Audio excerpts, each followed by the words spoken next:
바울이 3차에 걸쳐서 선교 여행을 다니고 이제 그 마지막 3차 여행이 끝나갈 그 대목에서 그가 밀레도에 도착을 했는데, 원래적으로 따지자면 그가 에베소 지역을 다시 방문할 계획을 세웠더랬습니다.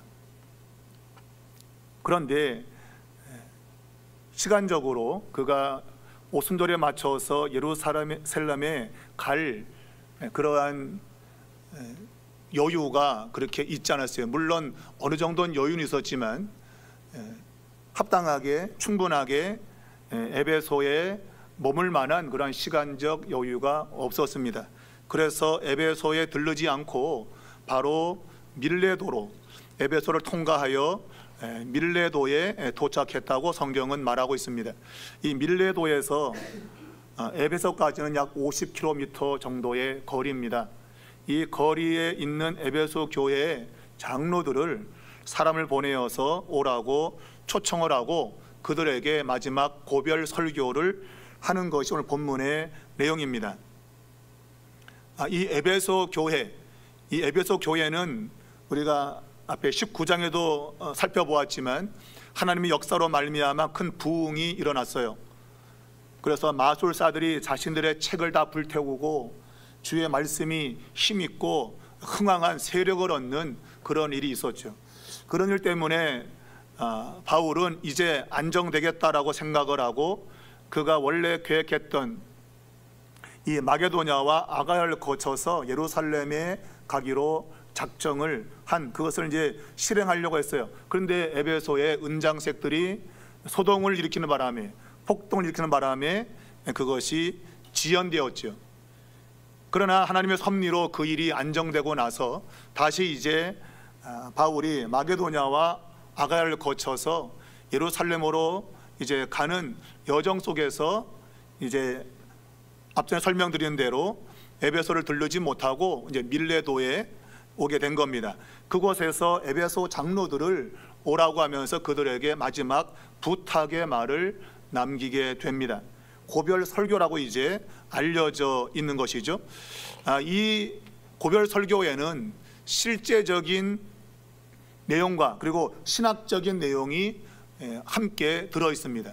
그러니까 실제적이란 말은 실천해야 될 그런 부분을 가리키고 있는 것이고, 신학적이라 하면 그 실천이 정당성을 가져야 된다는 것이죠.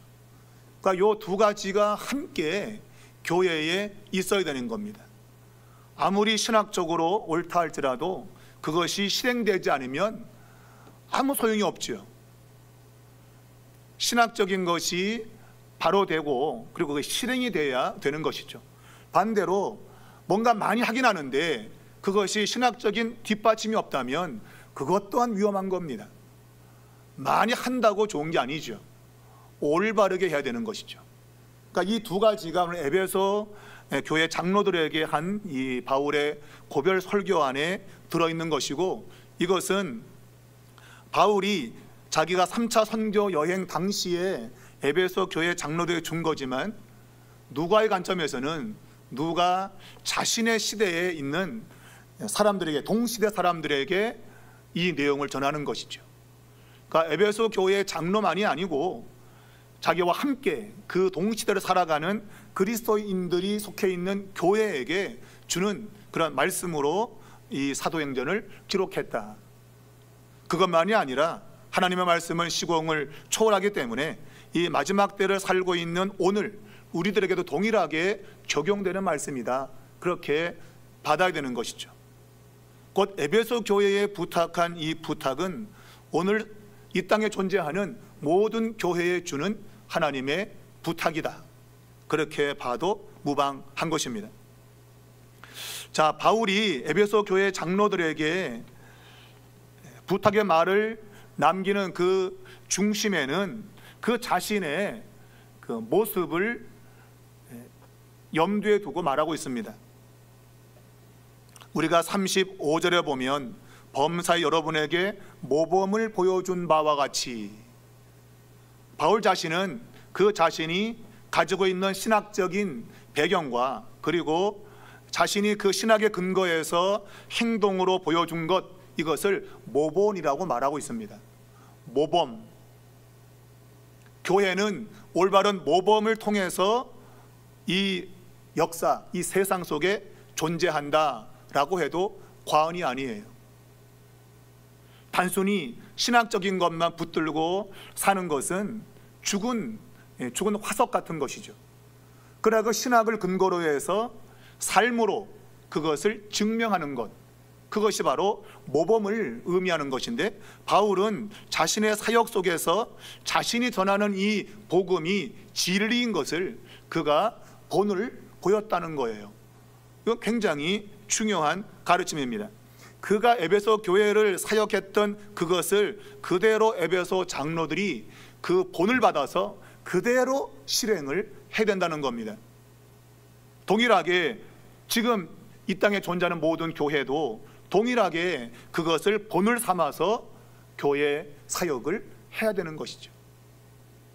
그게 안 된다면 말한 대로 신학적인 것과 실행적인 것이 어그러져 있는 거다.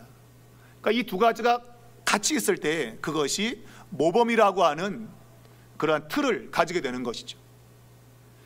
자, 바울은 그 자신의 사역을 모범적인 사역이라고 말하고 있고, 이것은 단순히 그의 주장이 아니라 에베소에서 사역할 때 바울이 어떻게 행했는지를 에베소 교인들이 알고 있다고 말하고 있어요. 나 혼자 잘했다고 우기면 뭐 하겠습니까? 남들이 인정하지 않으면 그거는 헛발질이죠. 아무리 내가 막 발을 차도 이게 뭔가 부딪혀 와야 되는데 허공을 때린다면 의미가 없지요. 바울의 사역은 그만의 주장이 아니라 그가 사역했던 에베소 교회 교인들이 다 보고 알고 있다. 여러분, 이건 참으로 중요한 것입니다. 우리의 신앙생활은 나 혼자 하는 걸로 그치지 않습니다. 누군가 나를 바라보면서 신앙생활은 저렇게 하는 거구나, 교회를 섬기는 것은 저렇게 섬기는 것이구나 하는 것을 알고 배워나가는 거예요. 그것이 교회 생활인 것이죠. 바울은 에베소 교회의 장로들이 자기가 행했던 모든 것을 익히 보고 알고 있다고 힘줘 말했습니다. 그러면 그가 어떻게 에베소 교회에서 행동했는가, 그가 본으로 보여준 것이 무엇인가 하는 것이죠. 오늘 본문에는 겸손과 눈물, 그리고 시험을 참고 주님을 섬긴 것, 그리고 유익한 것은 거리끼지 않고 모든 사람에게 다 전한 것, 크게 세 가지로 볼 수 있어요. 겸손과 눈물은 같은 의미입니다. 자기를 낮추고 늘 안타까운 마음으로 에베소 교회 교인들에게 사역했던 그런 부분이죠. 그의 삶의 양식은 겸손에 있습니다. 자기를 높이지 않습니다. 참된 그리스도인은 자기를 높이지 않습니다. 주님 말씀하신 대로 그분 자신이 겸손이다. 나는 마음이 오녀 겸손하니 내게 배워라. 예수 그리스도가 모범이죠. 그분은 하나님의 영광을 가지고 있는 분인데 그것을 드러내지 않고 이 땅에 자기를 부인하고 인간의 모습으로 오셨다. 그 자체가 겸손의 완성본인 것이죠. 바로 그 본을 사도 바울도 본받았고, 그 역시도 에베소에 사역할 때 겸손하게 사역을 했다. 그 겸손은 때로는 눈물로 이어지고 있습니다. 누가 못하면 성질을 부릴 수 있는데, 그죠? 저도 그것 때문에 참 힘든데, 애들이 못하거나 누가 못하면 막 성질이 나거든. 그냥 성질을 부리고 싶은 것이 인간인데, 바울은 뭔가 자기 눈에 잘 안 맞는 그런 것이 있어도 성질 부리는 것이 아니라 겸손이라고 하는 것이 그를 움직여서 눈물을 흘리는 것이죠. 안타까운 마음을 가졌다는 거예요. 그것이 진정한 그의 본의 모습인 겁니다. 신앙인이 보일 수 있는 것, 겸손과 눈물인 것이죠. 안타까워하고 그걸 위해서 기도하고 더 자기를 낮추어서 섬기려고 하는 이러한 모습이 바울의 사역 속에 있었다는 것입니다. 두 번째는 시험을 참고 주를 섬겼다. 그러니까 갖가지 어려움이 많았다. 특별히 유대인의 관계. 바울은 선교여행 다닐 때마다 유대인들이 계속 그가 전하는 복음을 반대했죠.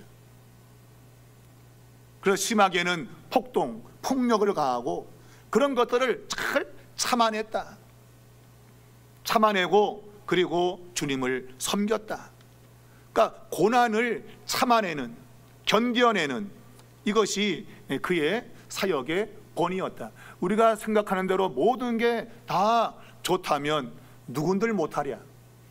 그러나 인생살도 그렇지만 신앙생활을 하다 보면 참 많은 어려움과 고난이 찾아온다. 그것을 참는 길밖에 없다. 참아내야 되고 견뎌내야 된다. 그래야만이 주님을 섬길 수 있게 되는 것이죠. 우리 주님은 십자가의 고난을 끝까지 참고 견디셨습니다. 십자가를 벗을 수 있는 그런 일도 가능했죠. 그분이 잡혀가실 때에도 하늘에서 12형 되는 또 천사를 불러서 자기를 잡으러 온 사람들을 다 죽일 수 있습니다. 그러나 그렇게 한다면 어찌 성경이 이루고자 하는 것들이 이루어질 수 있겠는가? 그분 자신은 그 고난을 참아내신 거죠. 잡혀가셨고 그리고 끝내 십자가에서 죽임을 당하신 겁니다.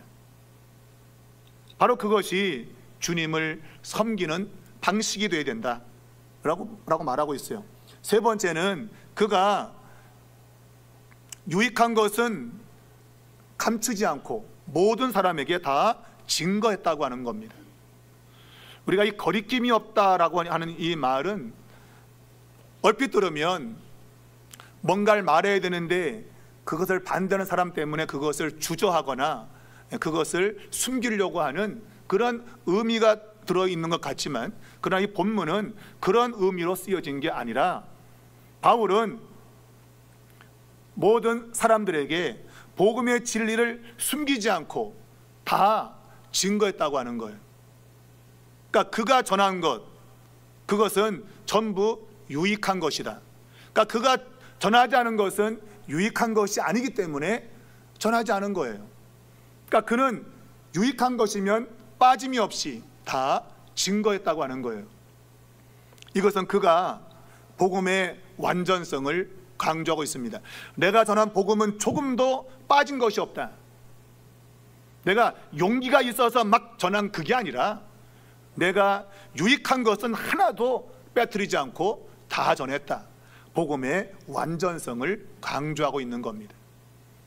그만큼 그는 복음이 무엇인가 하는 것을 정확히 알고 있었어요.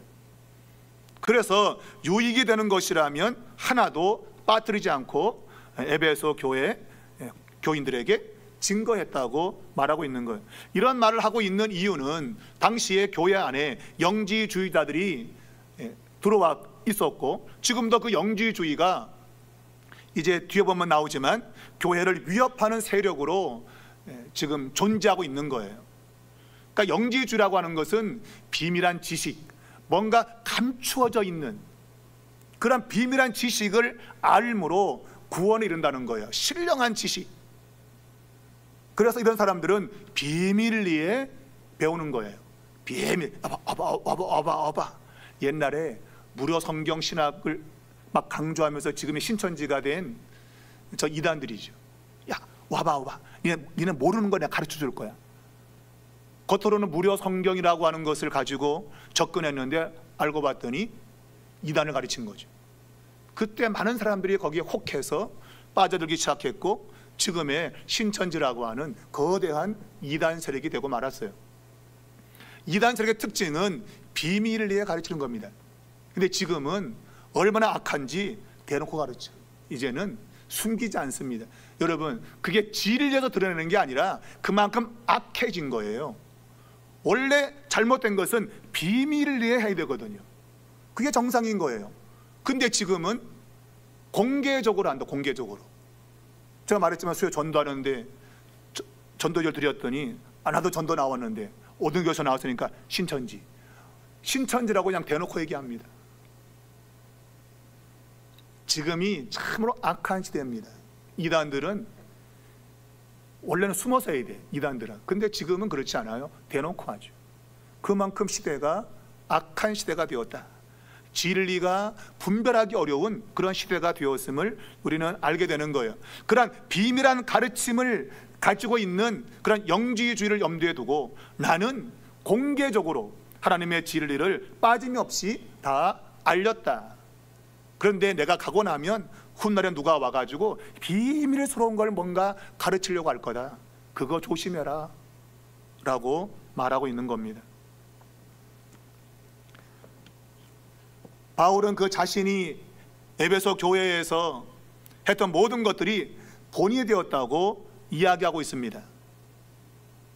그 본이 된 그가 행동적으로만 한 것이 아니라 그가 가르친 복음이 진리임을, 신학적인 그러한 배경 속에서 이루어진 것임을 그가 설명하고 있습니다. 그것이 바로 21절에 있는 겁니다. 이게 복음에 대한 내용이죠. 유대인과 헬라인들에게 하나님께 대한 회개와 우리 주 예수 그리스도께 대한 믿음을 증언했다. 이게 이제 복음인 것이죠. 하나님께 대한 회개, 그리고 우리 주 예수 그리스도에 대한 믿음. 이 믿음이라고 하는 이 본질은 이제 뒤에 가면 이제 여기에 이제 가장 신학적인 설명인데 그 이제 28절에 나온 것이죠. 하나님이 자기 피로 사신 교회. 하나님이 자기 피로, 하나님 피가 어디 있어요? 피가 없죠. 이것은 예수 그리스도를 말하는 거죠. 예수 그리스도의 피로 말미암아 산 교회. 그러니까 이게 신학적인 배경인 겁니다. 이게 복음인 것이죠. 예수 그리스도가 그분의 피를 흘려서 생명을 얻은 공동체, 바로 그것이 교회라고 하는 것이죠. 바로 그 교회가 바로 에베소 교회고, 바로 그 교회는 그러한 복음을 끝까지 사수해야 될 책임이 있다라고 하는 것을 바울이 이 마지막 고별 설교에서 말하고 있는 겁니다. 자, 하나님께 대한 회개, 이건 분명한 것이죠. 회개 없는 구원은 절대로 있지 않습니다. 제가 어제도 말씀드렸지만 오늘날 교회 들어오는 사람들이 회개 없이 들어오는 사람이 많다. 왜? 교회니까 좋다 이거죠. 야, 교회니까 좋네. 좋은 시설에 좋은 여러 가지 행사들. 야, 이 교회가 참 좋은 곳이구나. 더군다나 때 되면 막 먹을 것도 주고, 막 공연도 막 많이 하고, 또 막 교육도 시켜주고. 야, 좋은 곳이네. 여러분, 그건 교회가 아닙니다. 그건 교회가 아닙니다. 교회는 회개가 나타나는 곳이 돼요. 회개를 이야기하는 곳이 돼야 돼요. 회개를 통해서 하나님이 예수님에 대한 믿음을 발휘시키고 그 믿음을 통해서 구원받는 공동체가 교회입니다. 그냥 교회니까 좋다, 그런 이미지를 갖고 있다면 그 교회는 교회가 아닌 겁니다. 교회는 회개를 선포해야 됩니다. 죄에 대한 자각과 인식이 있도록 하나님의 말씀을 통해서 그 심령을 찔러야 되는 것이죠. 그런 찌름이 없고 그리고 회개가 없다면 아무리 교회를 수십 년 출입해도 그 사람에게는 생명이 없다. 여러분에게는 교회를 들어올 때 통렬한 죄에 대한 인식이 있었습니까? 내가 얼마나 죄인인가 하는 것에 대한 인식이 있었습니까? 곧 회개가 있었습니까? 제가 주님을 처음 인격적으로 만났을 때 저는 지난날에 죄악을 제가 보게 되었고 알게 되었고 인지했고, 저는 정말 그때 울었던 눈물이 그냥 한 양동이 정도 될 거예요. 얼마나 울었던지. 나의 그 부패함, 내가 어릴 때 교회를 나가면서 잘 알지도 못하면서 그냥 교회에서 뭐 주면 좋은 거 있으면 가고, 싫으면 안 가고, 그리고 경신고등학교 미션스쿨이면서도 예배는 참여하면서 기도는 했는데 도대체 이게 뭐 기도인지도 뭔지도 모르고 나무 끝 베껴가지고 읊어대고, 그리고 오늘 아내 채플 참석했다, 그리고 점수 주면 그걸로 만족하고, 그런 지난날의 나의 그 교회를 다녔던 흔적들이 그냥 싹 지나가면서 그게 죄다. 예수님이 어떤 분인지 알지 못한 채 여러 가지 신앙에 흉내냈던 것, 그게 죄다 라고 하는 것을 제게 알게 해줬는데, 그걸 아는 순간에 제가 정말 슬프게 저의 죄를 자각했고 제가 울었던 기억이 지금도 생생합니다. 여러분에게는 어때요? 그러한 회개의 시간이 있었나요? 내가 얼마나 죄인인지, 내가 얼마나 참 머리 굴러가면서 내 인생을 살고 있는지. 여러분, 그게 없다면 여러분은 교회에 있는 게 아니에요. 그냥 모임에 참석한 것이고 그리스도의 몸에 연합된 게 아니죠. 생명을 가진 자만 그리스도에게 연합이 되는 거예요. 그래서 각 지체를 이루고, 그리고 몸을, 머리이신 주님을 통해서 몸을 이루어서 온전한 몸을 이루어가는, 그것이 교회인 것입니다. 우리 삼일교회는 하나님께 대한 회개가 필연적으로 나타나는 그러한 교회가 되어야 됩니다. 죄를 회개하고 통회하고, 그리고 이것을 해결할 수 있는 방법은 오직 예수 그리스도에 대한 믿음밖에 없다. 그분을 믿는 길 외에는 우리의 죄가 용서받는 길이 없다. 이것이 분명하게 교회에서 나타나야 된다는 것입니다. 바울은 이것을 증언했다. 이걸 증언한 거예요. 그러니까 신학적인 것이 분명히 있었고, 또 그것을 실행하면서 그것을 올바르게 삶으로 나타나야 될 그러한 삶의 본이 나타난 것이죠. 단순히 신학적인 것만 머리에 있는 게 아니라 그 신학적인 것이 우리의 삶으로 그대로 구현되는 것, 그것이 이 바울에게 있어서 에베소에서의 사역이었다라고 하는 거예요. 여러분의 인생에도 이러한 실천적인 것과 신학적인 것이 잘 어우러져 여러분의 신앙이 될 수 있길 바랍니다. 너무나도 중요한 내용입니다. 바울은 그 자신이 공개적으로 공중 앞에서나 각 집에서나 거리낌이 없었다. 공존에서는 그냥 대중적인 것이죠. 여러분, 대중적으로 여러분 설교해 본 적이 있어요? 설교라기보다도 전도해 본 적이 있습니까?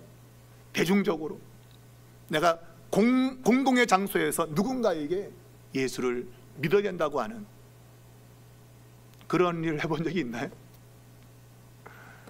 우리가 수요일날 전도하는데, 우리가 전도지 나누는 것도 참 그것도 힘들어서 그냥 처음엔 그냥 쭉 하다가 에라 모르겠다고 그냥 눈 딱 감고 그냥 전해주는 이런 일을 우리가 하고 있는데, 여러분, 그게 쉬운 게 아닙니다. 여러분, 누군가에게 내가 공개적으로 그것을 한다는 것 결코 쉽지 않아요.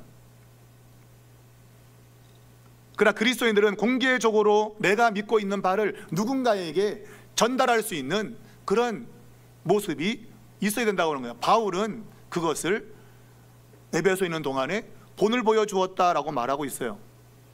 그리고 각 집에서, 그러니까 소수의 사람이 모여있는 그런 곳에서 그는 예수 그리스도를 증거했다라는 것입니다.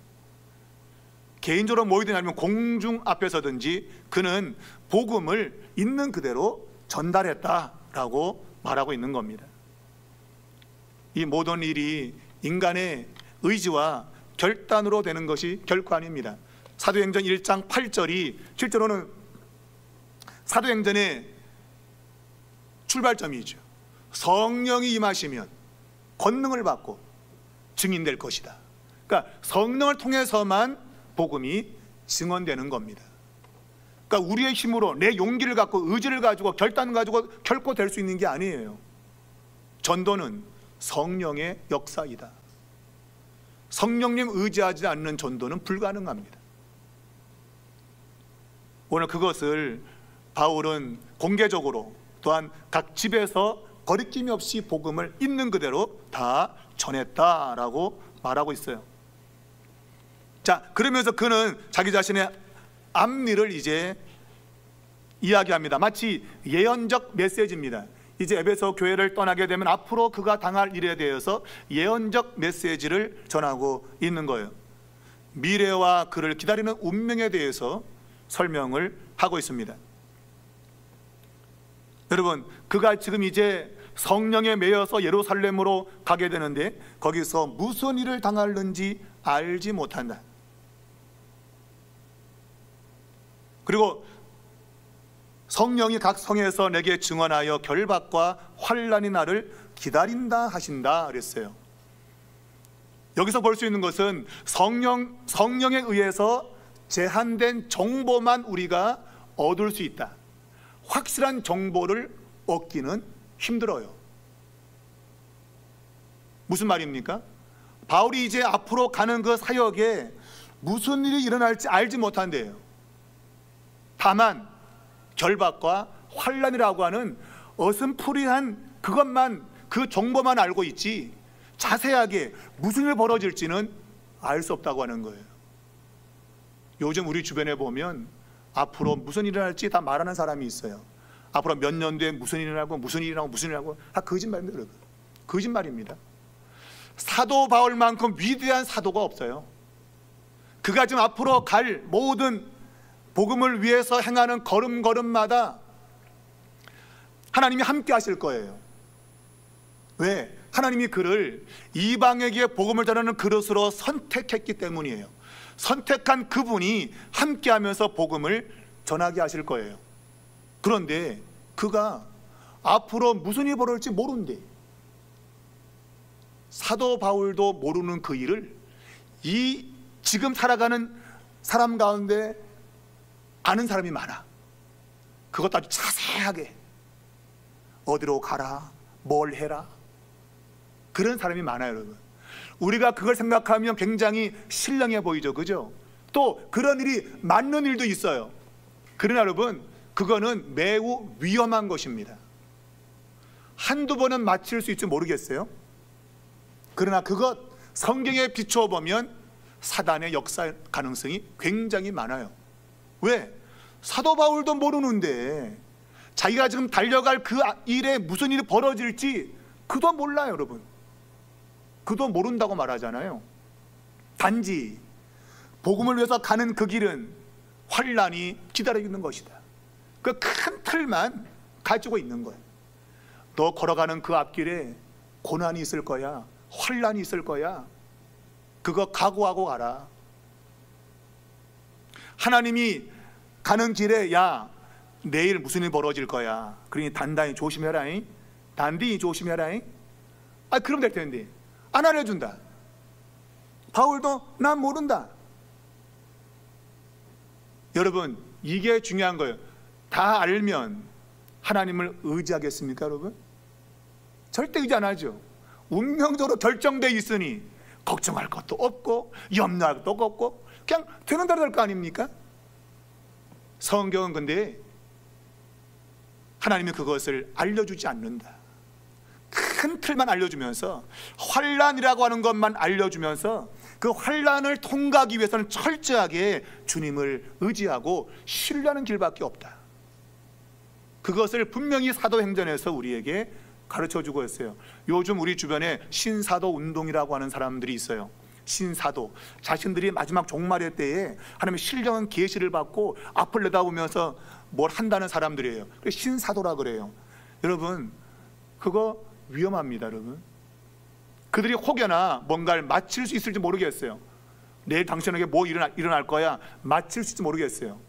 여러분, 제가 늘 강조하지만 데살로니가 후서에 보면 2장에 보면 경건치 않은 사람들이 멸망으로 끌고 가는 것이 뭔가 기적과 이적이라 그랬어요. 기적과 이적을 좋아하는 사람들 대부분 다 멸망으로 가기로 결정된 사람이라고 말하고 있어요. 우리는 기적과 이적, 신비한 걸 쫓는 사람이 아니에요. 여러분, 오직 우리는 우리의 삶의 주인 되시는 예수 그리스도, 그분만 의지하고 인생을 사는 사람이에요. 그래서 바울은 그렇게 신령한 사람임에도 불구하고 그에게 무슨 일이 벌어질지 알려주지 않아요. 단지 결박과 환난이 기다리고 있다. 이건 여러분과 저에게도 동일하게 적용되는 겁니다. 예수 믿는 사람 진실로 믿음으로 걸으면 그 길은 환난과 고난이 있는 거예요. 그럼 어쩔 수가 없어요. 왜? 이 공중의 권세 잡은 자가 자신의 때가 가까운 줄 알고 최대한 사람들을 미혹하고 힘을 가해가지고 그 복음에서 이탈되도록 만들게 하려는 거예요. 여러분, 그래서 유다서에 있는 것처럼 원래 지옥은 마귀가 가는 곳이에요. 근데 마귀가 나 혼자 가기 심심해, 같이 가자. 그래서 하나님 백성들을 미혹해서 끌고 가는 겁니다. 거기에 같이. 그게 지옥이 된 거죠. 원래 지옥은 마귀를 위해서 예비한 처소예요. 그런데 그곳을 미혹된 사람들이 같이 끌려가는 것이죠. 여러분, 하나님은 기적과 이적을 행하는 분이지만 그러나 그것이 주가 아닙니다. 근데 교회 안에 보면 이 기적과 이적을 굉장히 좋아하는 사람들이 많아요. 맨날 기적, 맨날 이적, 그런 것만 내 인생 가운데 있기를 바래. 그러나 성경은 기적과 이적보다도 복음의 확실성을 의지하는 겁니다. 복음이란 도대체 뭐냐? 하나님의 아들이 그의 피를 쏟아서 누군가를 하나님의 백성으로 만들었다고는 이 안전성, 이게 훨씬 중요한 거죠. 그 아들의 피가 얼마나 큰 권세가 있는가 하는 것을 성경이 증명하는 거예요. 우린 그것을 믿고 사는 겁니다. 그러니 여러분, 앞날에 나 앞이 깜깜해, 걱정하지 마시라. 여러분, 그 캄캄한 그 일 가운데도 주님이 함께 하신다. 여러분, 이것이 우리가 인생을 살면서 깨달아야 될 아주 중요한 삶의 원리인 것입니다.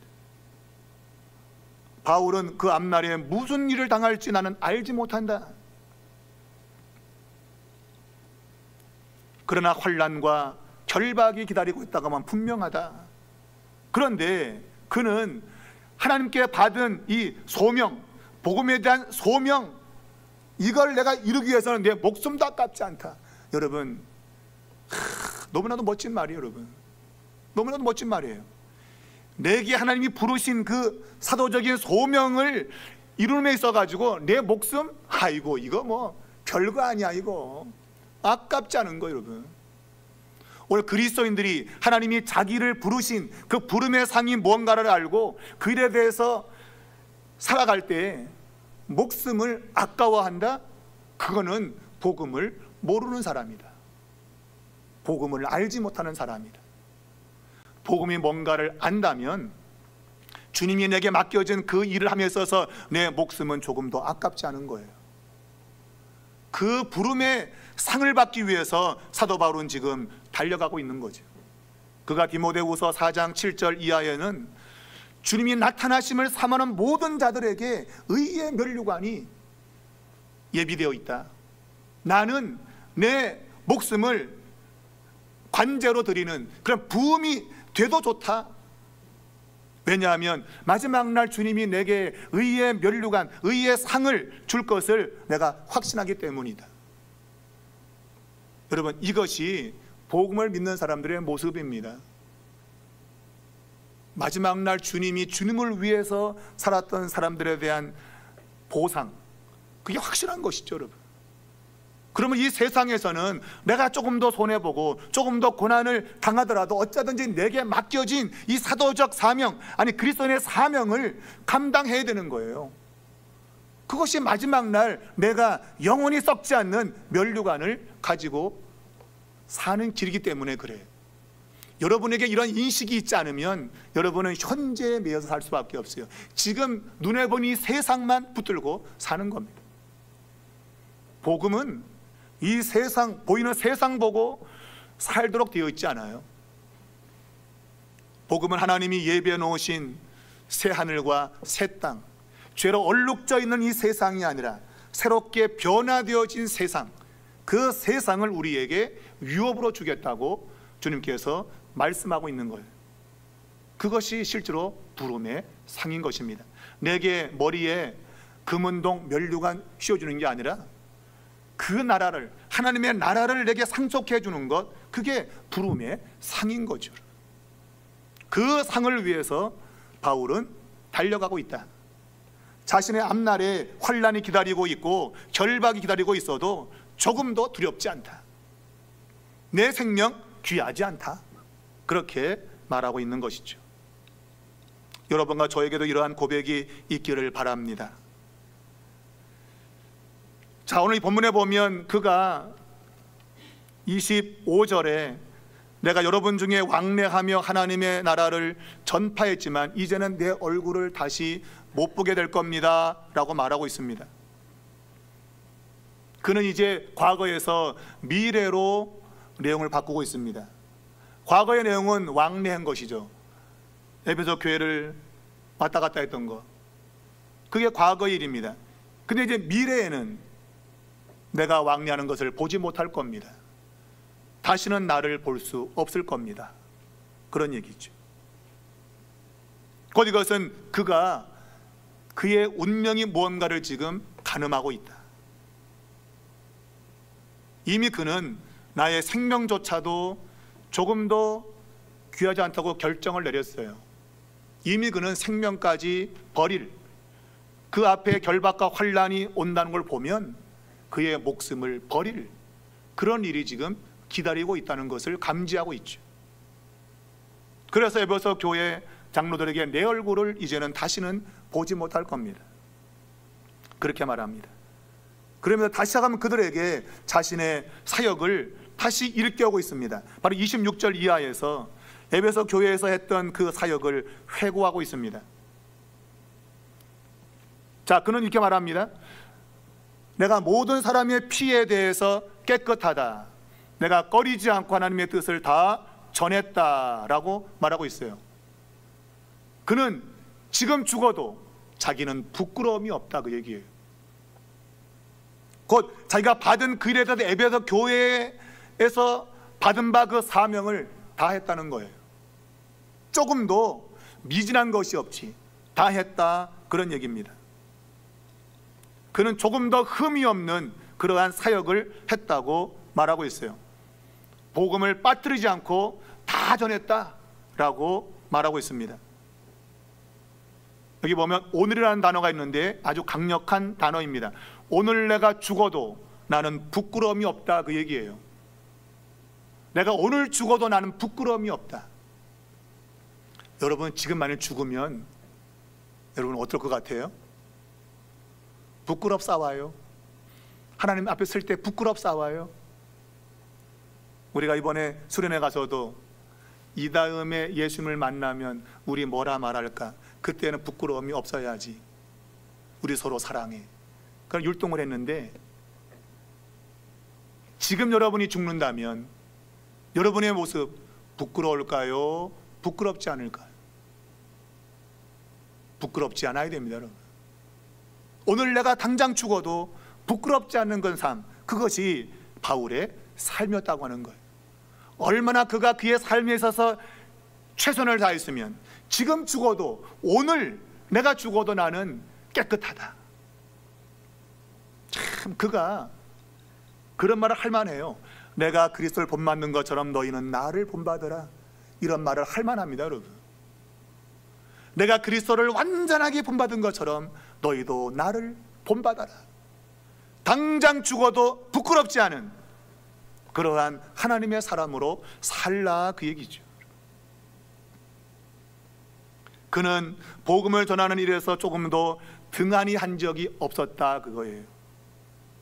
설렁설렁 세월을 보내거나 할 일이 없는 사람처럼 한량처럼 느긋하게 살거나 그러지 않았다고 하는 거예요.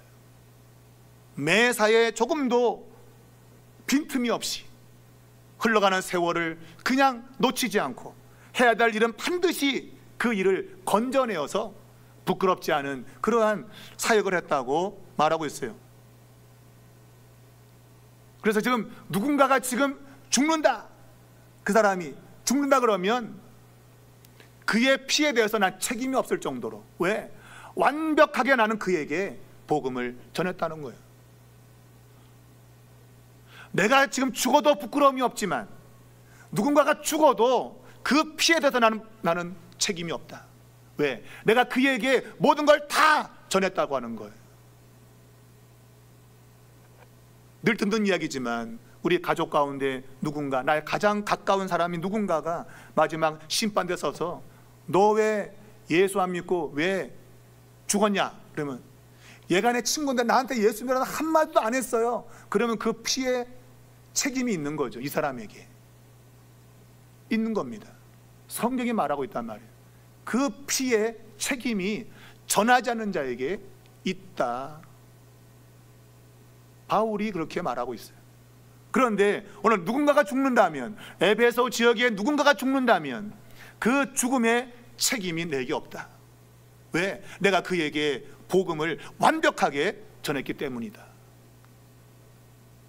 여러분 두렵지 않습니까? 이런 말씀을 들으면 내 주위에 누가 지금 죽어갈 때 내가 그에게 정말 들어야 될 이 말씀을 전했는가? 안 전했다면 그 피의 책임이 내게 있을 수 있다. 그런 마음을 가진다면 우리는 누군가에게 복음을 전하지 않고는 견딜 수 없는 그러한 삶을 살 수밖에 없는 것이죠. 참 바울이라는 인물은 참 대단한 사람입니다. 하나님이 그를 이방인의 복음 전파자로 선택했다고 하는 참 그 부르심 앞에 조금도 부끄럽지 않은 그러한 그의 삶을 보여주고 있는 것입니다. 가장 중요한 것은 이 28절입니다. 28절이 아까 실천적인 것과 신학적인 것이 한데 어우러져 있는 가장 중요한 구절입니다. 바울의 이 설교는 교회를 어떻게 섬겨야 될 것인가 하는 것과 더불어 교회는 어떤 것인가에 대한 신학적인 것이 같이 들어있는 겁니다. 바울의 의도는 에베소 장로들이 그들의 의무를 효과적으로 수행하도록 촉구하는 것입니다. 자, 에베소 장로들은 감독자로 세웠다고 말하고 있습니다. 교회를 보살필 감독자로 세웠다고 말하고 있어요. 감독자는 살피는 자입니다. 감시자죠. 곧 교회 성도들이 제대로 지금 신앙생활하고 있는지 그것을 감시하는 사람이에요. 살피는 사람이에요. 오늘 성경에는 보살핀다는 단어인데 이것은 지킨다 아니면 돌본다는 그런 의미입니다. 그러니까 외부의 힘에 의해서 그들이 넘어지거나 빼앗겨가지 않도록 지키는 거죠. 그런 의미를 담고 있어요. 그런 사람이 바로 감독자로 세운 장로들이었던 겁니다. 오늘 에베소 교회의 장로들은 감시자로 세운 사람이에요. 누가 지금 교회에서 떨어져 나가는 사람이 없나 그것을 살피는 사람들이에요. 그러라고 하나님이 그들을 장로로 세웠다. 원래 장로는 나이 많은 사람들을 세웠더랬어요. 근데 점차 교회는 단순히 나이 많아서 세운 사람들이 아니라 분명한 이 사역에 대한 인식을 가진 사람, 그런 사람들을 세우게 된 겁니다. 곧 하나님께서 나를 이 교회에 속해 있는 성도들을 잘 지켜낼 수 있도록 나를 세웠다는 그런 인식을 가지고 있는 사람들, 그런 사람들에게 바로 이 장로의 직임을 줬다고 하는 거예요. 그런데 이러한 장로의 직임은 오늘 본문에 나와 있지만 성령이 세우셨다. 사람이 세운 게 아니에요, 여러분.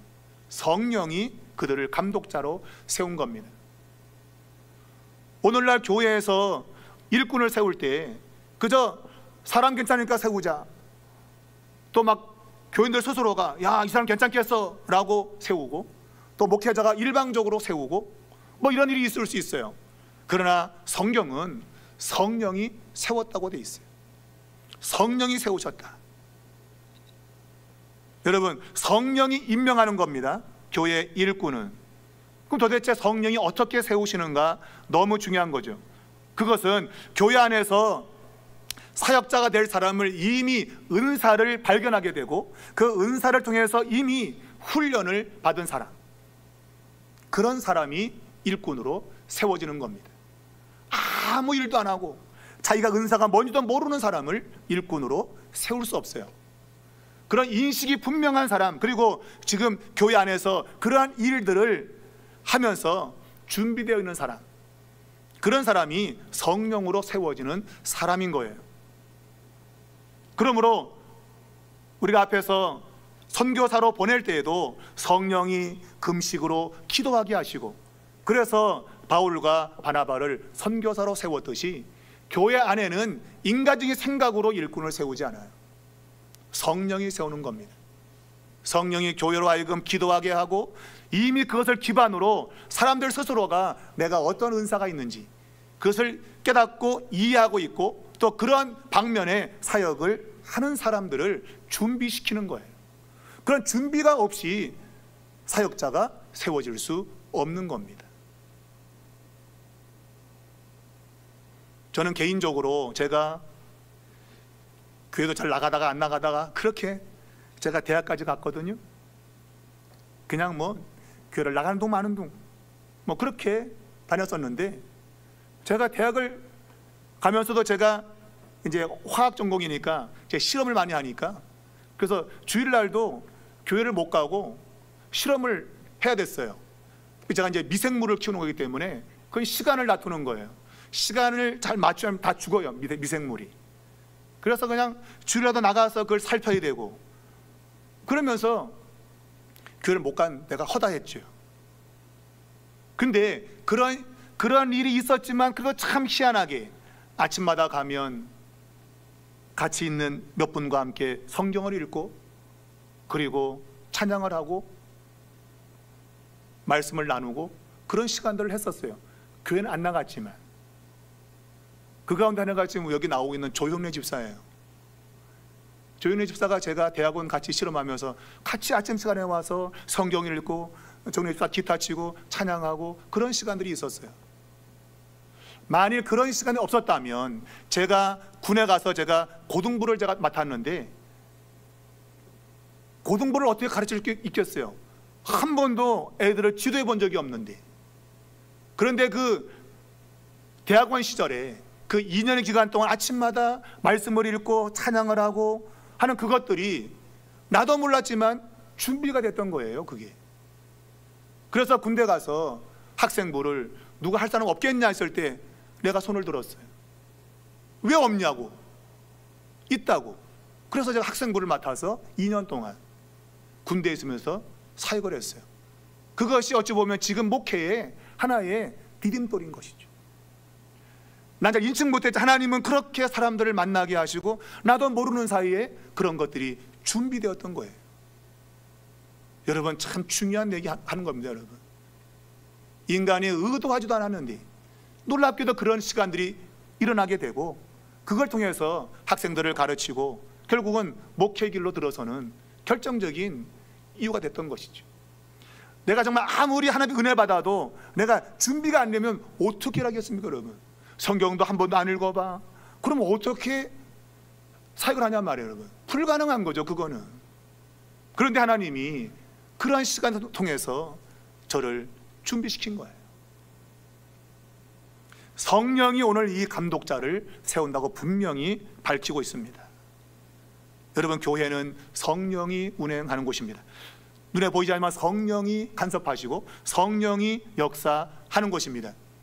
이것을 오늘 장로들에게 바울이 여러분은 자기를 위하여 또는 온 양떼를 위하여 삼가라 명령하는 거예요. 이게 뭔가 하면 생각하라 그거예요. 삼가라는 얘기는 생각하라는 얘기예요. 여러분 생각 없이 교회 나온 사람 많아요. 아무 생각 없이 교회 나와. 그런 사람들은 결코 일꾼이 될 수 없습니다. 생각하는 사람이 돼야 돼요.